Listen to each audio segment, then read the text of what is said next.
আমি বিএনপি হিসাবে এখানে আসিনি, আমি কোনো দল রিপ্রেজেন্ট করছি না। আমি রুমিন ফারহানা, বাংলাদেশের একজন নাগরিক। আমার তো অধিকার আছে প্রতিবাদ জানানোর, আমি সেই প্রতিবাদটাই জানাতে এসেছি। লাল রক্তের রং, লাল প্রতিবাদের রং, লাল আন্দোলনের রং, লাল বিক্ষোভের রং। এবং আমার সন্তানের রক্ত ঝরেছে, আমার সন্তানরা রক্তাক্ত হয়েছে, তাদের সাথে সংহতি জানিয়ে আমি লাল পড়েছি। সরকার বলছে তাদের কোটা আন্দোলন দাবি মেনে নেওয়া হয়েছে, তারপরও তারা কেন আন্দোলনে? এটা সরকারকে বুঝতে হবে, গত 17 বছর তারা যে অত্যাচারের স্টিম রোলার চালিয়েছে, বাংলাদেশের মানুষকে একটা সেকেন্ড ক্লাস সিটিজেন বানিয়ে রেখেছে, দেশটাকে তার নিজের বাপের দেশ বানিয়েছে।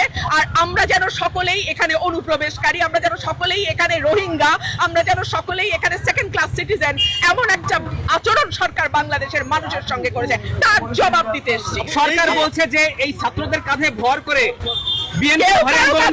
বাংলাদেশের মানুষ আজকে একদিকে, কোন দল, কোন গোষ্ঠী, কোন ব্যক্তি না। আমি বারবার বলছি, বাংলাদেশের 17 কোটি মানুষ।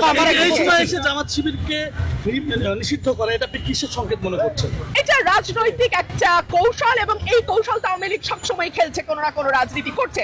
এত বছর ধরে তারা জামাতকে নিষিদ্ধ করেনি, এই প্রশ্ন তো সুশীল সমাজ তুলেছে যে কেন করা হচ্ছে না। তখন তারা বলেছে এটা আদালতের বিষয়। আদালতের বিষয় যদি হয়, তাহলে এই কোটা সংস্কার আন্দোলনের মধ্যে আদালত তো কিছু বলেনি, কেন নির্বাহী আদেশে তারা নিষিদ্ধ করলো? এক।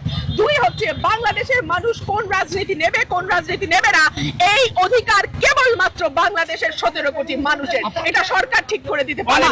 তারা বলছে তাকে ধরপাকড় হচ্ছে না, বিএনপি নেতাদের ধরপাকড় হচ্ছে, আমাদের বাচ্চাদের ধরপাকড় করছে, আমাদের নিরীহ জনগণকে ধরপাকড় করছে। ধরপাকড়টা করছে না কাকে? গণগ্রেফতার করছে, সাধারণ মানুষকে গ্রেফতার করছে। কাকে করছে না? বাংলাদেশে কে ক্ষমতায় যাবে, কে ক্ষমতায় যাবে না, এটা নির্ধারণ করার একচ্ছত্র মালিক বাংলাদেশের জনগণ। এই মালিকানা জনগণের কাছ থেকে কেড়ে নেওয়া হয়েছে বলেই আজকে মানুষ এতটা বিক্ষুব্ধ। কিন্তু আমরা এর আগে তো আপনাদেরকে রাস্তায় তেমন দেখা যায় না, শিক্ষার্থীরা নামার পরে আপনাদেরকে রাস্তায় দেখা যাচ্ছে, তাহলে এটা কি সংকেত দিচ্ছেন আপনারা? এটা গণমানুষের আন্দোলন, এখন এটা পুরো বাংলাদেশের আন্দোলন। যে কোনো মানে ধর্ম, পেশা, লিঙ্গ, বর্ণ নির্বিশেষে সকলের আন্দোলন ভাই। সরকার বলছে যে এই যে মেট্রো রেল ভাঙার পেছনে জামাত শিবির এবং বিএনপির হাত আছে, এটা নিয়ে কি বলতে চান? এটা খুবই ক্লিশে কথা, এগুলো মানুষের বিশ্বাস করে না।